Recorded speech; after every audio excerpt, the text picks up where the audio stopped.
Assalamualaikum warahmatullahi wabarakatuh. Hai, selamat pagi, selamat siang, selamat malam teman hukum. Bertemu dengan saya Cece dan juga ada Abang Dendi Suara Finsa di akun DZ Finsa Official. Yang pasti hari ini kita akan kembali membahas mengenai solusi hukum dan juga pencerahannya langsung oleh narasumber kita Abang Dendi Suara Finsa SHMH. Assalamualaikum Bang Dendi. Waalaikumsalam warahmatullahi wabarakatuh. Kabarnya sehat Bang? Alhamdulillah. Alhamdulillah sehat. Ya baik teman hukum, kita akan coba bongkar lagi komentar-komentar yang udah masuk di akun DZ Finsa Official. Kita boleh baca Bang Dendi? Oh, ya. Ya.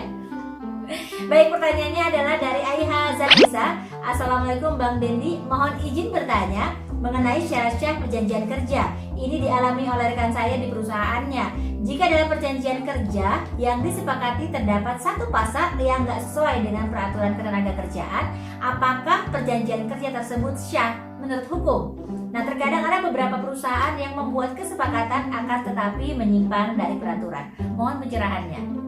Ya, jadi dasar perjanjian itu, kalau perjanjian ya, yang namanya perjanjian itu tentu yang sudah pernah saya ungkapkan dulu bahwa orangnya harus sudah sepakat mengikatkan dirinya, cakap, dia punya cakap, ya ada suatu hal tertentu yang diperjanjikan, ada satu sebab yang halal gitu ya. Nah, itu dalam perjanjian. Kemudian kalau bentuknya dalam perjanjian kerja bagaimana? Nah, Indonesia kita, negeri kita ini punya undang-undang ketenagakerjaan. Jadi semua yang bicara tentang ketenagakerjaan, seluruh baik perusahaannya itu harus mengikuti undang-undang ketenagakerjaan. Perjanjian kerja antara pekerja dengan perusahaan, antara karyawan dengan perusahaan tidak boleh keluar dari koridor undang-undang tenaga kerja. Tidak boleh keluar dari peraturan menteri ya soal tenaga kerja. Kenapa? Karena begini, ada teori di dalam hukum itu lex superior derogat lex inferior. Jadi bahwa hukum yang lebih tinggi itu harus diikuti mengalahkan hukum yang lebih rendah. Jadi peraturan perusahaan itu lebih rendah posisinya dibanding undang-undang tenaga kerja secara hierarki undang-undang begitu. Maka posisi lex superior derogat lex inferior itu mengena dalam hierarki undang-undangan dan aturan. Itu menurut saya. Oke, jadi memang kalau dalam struktur aturan undang-undang, aturan perusahaan itu pastinya dibawa dari aturan undang-undang ya? Ya, peraturan perusahaan itu harus dibawa dari peraturan pemerintah, undang-undang gitu. Tapi ketika dia tahu ini aturannya nggak sama aturan pemerintah nih, apakah ini bisa dibicarakan dulu kali sama? Ini bisa terjadi perselisihan nanti, ada sengketa perselisihan hubungan industrial antara karyawannya dengan perusahaannya.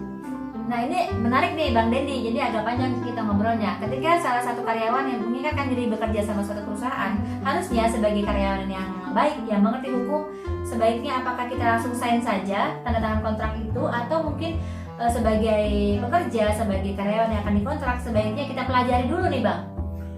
Ya, harusnya semuanya dipelajari dulu. Jadi apakah ini dalam perjanjian itu bahwa tidak ada yang merasa terpaksa ketika saling mengikatkan dirinya dalam satu perjanjian, baik karyawannya maupun perusahaannya. Dan perusahaan pun yang mempunyai posisi lebih kuat gitu ya secara dalam kehidupan. Betul. Maka perusahaan juga harus melihat sisi-sisi itu sehingga diatur oleh negara di Indonesia pakai undang-undang tenaga kerja sehingga karyawan atau buruh itu bisa mendapatkan hanya, kalau enggak dia pasti ngikut-ngikut aja tuh, karena kan dia lagi butuh kerjaan, butuh segala macam. Tapi kalau sudah ada negara dengan undang-undang tenaga kerjanya yang berpihak kepada buruh, sehingga perusahaan tidak berani macam-macam gitu. Sehingga kalau perusahaan sudah tidak berani macam-macam, tetap terjadi perselisihan. Di Indonesia dikenal pertama, kalau perselisihan pertama antara karyawan dengan perusahaan itu ada namanya bipartit ya, antara karyawan dan perusahaan dibikin negosiasi perdamaian.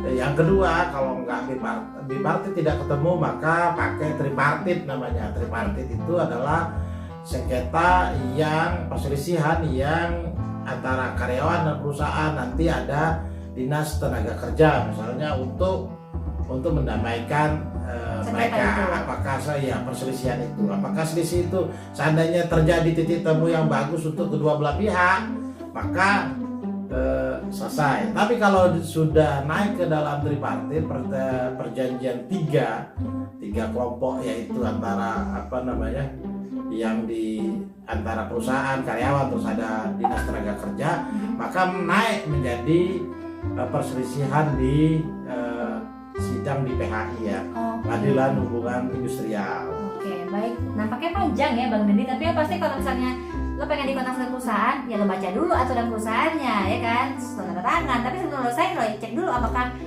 sesuai dengan aturan undang-undang atau tidak gitu ya Bang.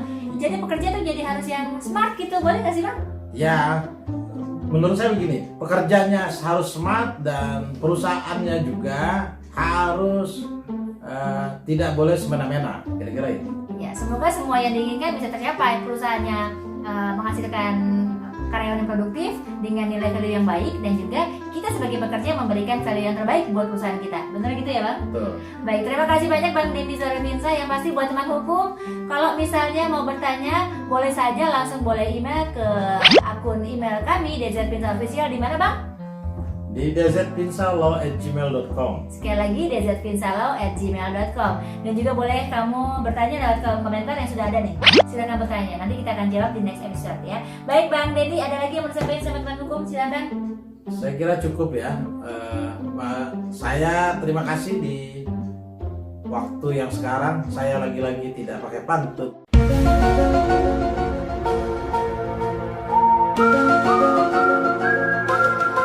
Oke. Tapi yang pasti ngingetin juga buat teman hukum untuk selalu like, comment, dan juga subscribe channel ini DZ Finsa Official. Baik, saya masih pamit. Terima kasih sekali lagi buat Bang Dendi. Ketemu lagi minggu depan di episode yang mendatang. Silakan kalau kamu bertanya lewat kolom komentar sebanyak mungkin. Wassalamualaikum. Bang Dendi, terima kasih. Sama-sama.